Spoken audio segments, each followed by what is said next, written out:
Good afternoon, everyone. Me and my students have prepared a working model on theme of climate change. My student will be explaining about this model in brief.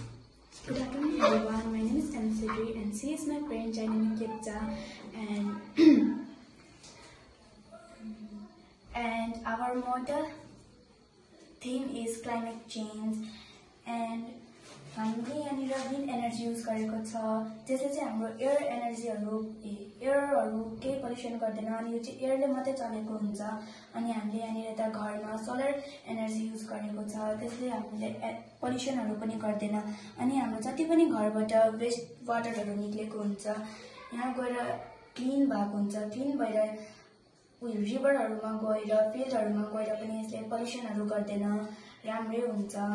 अनि यहाँ हामीले dam use गरेको छ, ड्यामले पनि हामीलाई केही पल्युसनहरू गर्दैन। अनि यता हामीले इलेक्ट्रिक भेहिकल युज गरेको छ, हामीले इलेक्ट्रिक भेहिकल युज गर्यो भने चाहिँ हाम्रो पल्युसनहरू हुँदैन।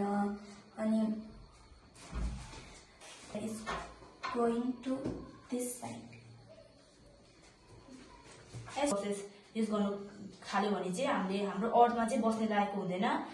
यसै कारण हामीले यो रिसोर्स भन्दा चाहिँ नन रिन्युएबल रिसोर्स भन्दा चाहिँ रिन्युएबल रिसोर्सेस युज गर्नु थाल्यो भने चाहिँ हाम्रो अर्थ पनि सेभ हुन्छ अनि हामीले पनि बस्ने लागेको हुन्छ।